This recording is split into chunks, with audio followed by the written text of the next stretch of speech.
House for all প্রকল্পে নথি যাচাই শুরু শান্তিপুর পৌরসভায় ৩,৩০০ আবেদনকারীর তথ্য খতিয়ে দেখা হচ্ছে। কেন্দ্র রাজ্য সরকারের যৌথ উদ্যোগে হাউস ফর অল প্রকল্পের আওতায় নদিয়ার শান্তিপুর পৌরসভায় শুরু হয়েছে আবেদনকারীদের নথিপত্র যাচাইয়ের প্রক্রিয়া। পৌরসভা সূত্রে জানা গিয়েছে 10ই মার্চ থেকে 14ই মার্চ পর্যন্ত নির্ধারিত সময়সূচি অনুযায়ী আবেদনকারীদের কাছ থেকে প্রয়োজনীয় নথিপত্র সংগ্রহ ও যাচাই করা হচ্ছে। শান্তিপুর পৌরসভার চেয়ারম্যান সুব্রত ঘোষ জানান, যারা অনলাইনের মাধ্যমে এই প্রকল্পে বাড়ির জন্য আবেদন করেছেন তাদের পৌরসভায় ডেকে পাঠিয়ে নথিপত্র যাচাই করা হচ্ছে। আবেদনকারীদের বাড়ির দলিল পর্চা সহ বিভিন্ন গুরুত্বপূর্ণ নথির জেরক্স জমা দিতে বলা হয়েছে। পাশাপাশি যে জমিতে বাড়ি নির্মাণ করা হবে সেই জায়গায় দাঁড়িয়ে আবেদনকারীর ছবি তুলে প্রমাণ হিসেবে জমা দেওয়ার নির্দেশও দেওয়া হয়েছে।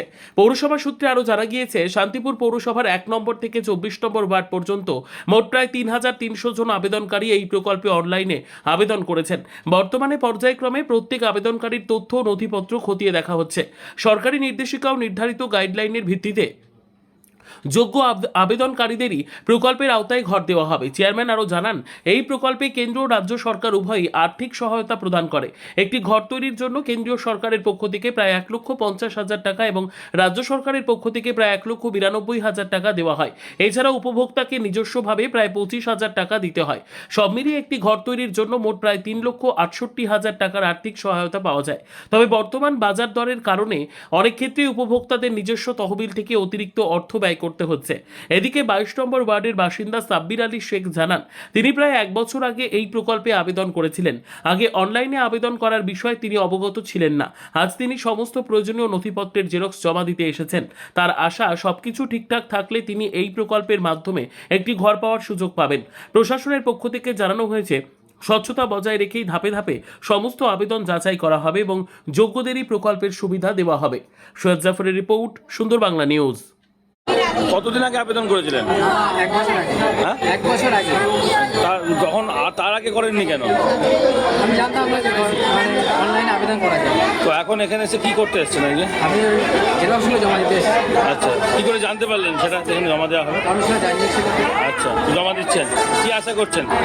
আশা করি যদি ঘর পাওয়া যায়। মনে করছেন ঘর ঠিকঠাক সময় মিলবে? এর আগে যারা আবেদন করেছে তারাও পেয়েছে ঠিকঠাক? অনেকে পেয়েছে, অনেকে পেয়েছে। কি নাম আপনার? সাব্বির আলী শেখ। কোথায় বাড়ি বললেন? 22 নম্বর ওয়ার্ড, 7 তো আবেদন করেছিলেন কতদিন আগে? তা তো আগের বার, আবার এর আগে আগে হয়নি? কবার জমা দিয়েছিলেন? দুবার। কোথায়? ওবাদের কাউন্সিলর ওখানে। তো সেটা হয়নি, আবার নতুন করে আবেদন করেছেন। এখানে যে দেওয়া কাগজপত্র জমা দিতে হবে, কি জানলেন কিভাবে? কালকে ওখান থেকে ফর্ম দিয়েছে। কোথা থেকে? না, দেখাতে হবে না, বলতে হবে কাউন্সিলর অফিস থেকে। আজকে এখন জমা দিচ্ছেন, তো এবার কি আশা করছেন মিলতে পারে ঘর? এইবার তো আশা করার জন্যই তো এখানে এসে দাঁড়িয়ে রয়েছে। এমনি কাগজপত্র সব ঠিকঠাক আছে? কি নাম আপনার? লক্ষ্মী রায়। আপনার নামেই হবে তো? না, অসিত রায়ের নামে হবে। আপনার? অসিত রায়ের নামে হবে। তিনি আপনার? সাব্বির। আচ্ছা, এত লোকজন আবেদন সেটা হচ্ছে যারা অনলাইনে নিজেদের ঘরের জন্য যারা আবেদন করেছিলেন, সেই আবেদনের ভিত্তিতে সেই সমস্ত বেনিফিশিয়ারিদের ডকুমেন্টস, তাদেরকে তাদের দলিল বা তাদের পর্চা বা তাদের ভোটার কার্ড, আধার কার্ড, তাদের ব্যাংক অ্যাকাউন্ট এবং যে জায়গায় আপনার ঘরটি হবে তার ডিটেলস সেই ব্যক্তি দাঁড়িয়ে তার কারেন্ট একটা লোকেশনের ছবি এইসব দিয়ে তার ডকুমেন্টস প্রুফ এখানে তারা জমা দিচ্ছেন। 1 থেকে 24 নম্বর ওয়ার্ডের সমস্ত বেনিফিশিয়ারিরা কম বেশি পায়, এই মুহূর্তে পায় অনলাইনে 32-3300 মতন আবেদন, যেটুকু আমাদের কাছে খবর আছে তারা আবেদন করেছে পৌরসভায়, মানে যারা পৌর এলাকার মধ্যে বসবাস করে সেই আবেদনের ভিত্তিতে সেই মানুষগুলো আবেদন জমা, তাদের যে ডকুমেন্টস প্রুফ তারা জমা দিচ্ছেন এবং পর্যায়ক্রমে সেগুলো ইনকোয়ারি করে গভর্নমেন্টের যে গাইডলাইন নির্দেশিকা আছে তার মধ্যে থেকে যারা ওই আওতার মধ্যে আসবেন তারা নিশ্চিতভাবে সেই ঘর যাতে পান সেটা পৌরসভা সুনিশ্চিত করবে। আমরা চাই সমস্ত মানে গরিব মানুষ যাদের মাথার ছাদ নেই তারা সকলেই ঘর পান, কিন্তু একটা সরকারি সিস্টেমের মধ্যে দিয়েই তো সব কিছু হয়। আমাদের যে গাইডলাইন দেয়া হয়েছে আপনারা জানেন, এই ঘরগুলো উভয় সরকারের পক্ষ থেকেই দেওয়া হয়, কেন্দ্রীয় সরকার এবং রাজ্য সরকার, এবং এখানে রাজ্য সরকার টাকা দেয় পায় 1,92,000 টাকা এবং কেন্দ্রীয় সরকার দেয় 1.5 লক্ষ টাকা, প্রায় 3,68,000 টাকা টোটালি আমাদের এই একটি ঘরের জন্যে তারা বেনিফিশিয়ারি 25,000 টাকা দেয়। এই নিয়ে 3,68,000 টাকার ওপরই সেই ঘরটা, এবং বর্তমান যা মার্কেট মূল্য তাতে এই ঘরটা করতে গেলেও তাকেও হয়তো আরও কিছু ঘর থেকেও তাকে হয়তো আরও কিছু অর্থ তার সঙ্গে যুক্ত করতে হবে।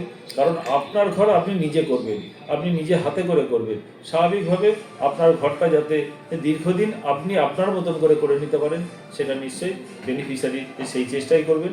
আমরা তাদেরকে সর্বতোভাবে সাহায্য এবং সহযোগিতা করব, তারা যাতে এই ঘরটা, মানে আবেদনটা হচ্ছিল অনলাইনে আর কাগজপত্র জমা দেওয়া হচ্ছে অফলাইনে। অনলাইনে আবেদন হয়েছে, সেই আবেদনের ডকুমেন্টসগুলো সঠিক প্রুফগুলো আছে কিনা সেইটা দেখেই, কারণ সেটা দেখার পরেই আমরা সেইটা গভর্নমেন্টের কাছে পাঠিয়ে দেবো কোন কোন ব্যক্তি পাওয়ার উপযুক্ত, কোন কোন ব্যক্তি পাওয়ার উপযুক্ত নয়। হয়তো এমন ব্যক্তি করেছেন তার হয়তো নির্দিষ্ট একটা ঘর আছে, তার হয়তো দোতলা বাড়ি আছে, তার পাশে হয়তো একটি জায়গা আছে, সেই জায়গার জন্য করেছেন।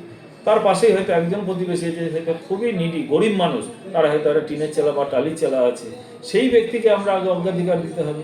এই বিষয়গুলো পর্যায়ক্রমে একসঙ্গে, ধরুন আজকে 3200 বেনিফিশিয়ারি, আমরা হয়তো গভর্নমেন্ট এই মুহূর্তে আমাকে 500 বা 600 অ্যালটমেন্ট দিল, তাহলে পরে যে মানুষগুলো আগে পাওয়ার উপযুক্ত সেই মানুষগুলোই আগে পাবে।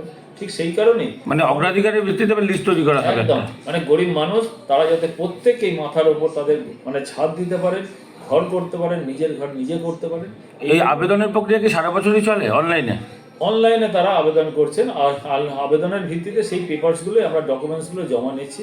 নেওয়ার পরে আমাদের যারা প্রকল্প বন্ধু মেয়েরা কাজ করেন, তারা বাড়ি বাড়ি গিয়ে ইনকোয়ারি করে তারা দেখে নেবে যে সত্যি যারা আবেদনটা করেছিলেন আবেদনটা সম্পূর্ণ গাইডলাইন মেনেই তারা করেছেন, সঠিক তাদের নির্দিষ্ট গরিব মানুষ তাদের পাওয়ার উপযুক্ত, সেইটা তারা। কাগজপত্র জমা দেওয়া কবে কবে চলবে?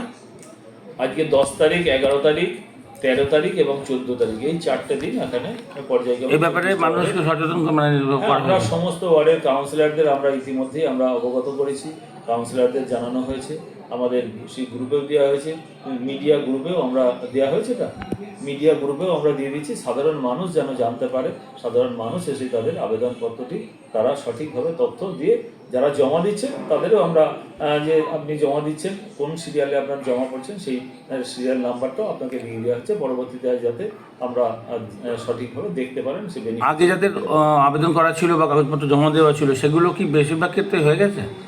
বেশিরভাগ বলতে যেগুলো দেওয়া হয়েছে বিগত দিনে আমরা যা অ্যালটমেন্ট পেয়েছিলাম সেগুলো এর আগে আমরা পাই 1800 মতন ঘর আমরা মানে আমাদের দিতে পেরেছিলাম, সেই ঘরগুলো পাই শেষের মুখে। পরবর্তী দিনে আমাদের যে ঘরগুলো আবার পরবর্তীতে অ্যালটমেন্ট হবে তারা যাতে পর্যায়ক্রমে আমরা দিতে পারি সেগুলো সুনিশ্চিত করার জন্য এই কাজটা করা হচ্ছে। এক্ষেত্রে ট্যাক্সের শুধু জমা দিতে হচ্ছে আপডেট? কোনটা? ট্যাক্স না, ব্যাপার হলো সবার যে ট্যাক্সের কাগজ আছে তা নয়, কিন্তু যেটা গভর্নমেন্ট বলে দিয়েছে তাদের নির্দিষ্ট জমির দলিল বা পর্চা থাকতে হবে, এবং হয়তো আপনার বাবার নামে জমি, দেখা গেল আপনার একটা পর্চা আছে কিন্তু আপনার বাড়িতে ডিমার্কেশন করা নেই, স্বাভাবিকভাবে আপনি কোন জায়গাটা আপনি বাবার অংশ আপনি নিশ্চিতভাবে পেয়েছেন, কিন্তু কোন জায়গাটা আপনার সেটা যদি ডিমার্কেশন করা না থাকে সেক্ষেত্রে আপনার বাড়ি করাটাও আপনার পক্ষেও খুব শক্ত হবে। কখন আপনি এটা করতে গেলেন আপনার ভাই হয়তো আপনাকে অভিযোগ করলো, না এই জায়গাটা তো তোমার নয়, তাহলে পরে আপনার সেই জন্য বলে দিচ্ছি আপনার নির্দিষ্ট যে জায়গা যদি বাবার নামেও থেকে থাকে, আপনার পর্চা থাকে, আপনার নির্দিষ্ট জায়গায় স্কেচ ম্যাপ করে আপনারা অন্যান্য ভাইয়ের সঙ্গে অ্যাডজাস্টমেন্ট করে আপনারা সেই জায়গাটুকু সঠিকভাবে দিন, তাহলে পরে হবে কি বিগত দিনে দেখা গিয়েছে অনেকেই বাড়ি করতে গিয়ে দেখা গেল তার প্রতিবেশী তার ভাইরাই আবার কমপ্লেন করেছেন, সেই ঘরটা আটকে গিয়েছে। স্বাভাবিকভাবে আমরা যে ঘরগুলো দেওয়ার পরে কিছুটা করার পরে হয়তো তার গ্রাউন্ড লেভেল অবধি করেছে, সে আর ঘরটা করতে পারছে না, সেও বিপদে পড়ছে। পৌরসভার কাছে আমাদের দেখা যাচ্ছে যে আমাদের ইনকমপ্লিট ঘরের তালিকাটাও বেড়ে যাচ্ছে, সেই কারণে আমরা নির্দিষ্টভাবে তার নির্দিষ্ট গাইডলাইন মেনে তিনি ঘর করুন, আমরা সর্বতোভাবে তাদের পাশে থেকে সাহায্য এবং সহযোগিতা করব। আমাদের কাউন্সিলররাও সর্বতোভাবে তাদের সেই সহযোগিতা করার জন্যে, এবং আমাদের প্রকল্প বন্ধু মায়েরা যারা কাজ করছেন তারাও সর্বতোভাবে তাদের সেই সহযোগিতা এবং মানে পাশে থাকবেন এবং কাজ করবেন। আজকে কোন ওয়ার্ড হচ্ছে? আজকে 1 থেকে 24 নম্বর ওয়ার্ডে কিন্তু জমা হচ্ছে, 4 দিনই জমা হবে।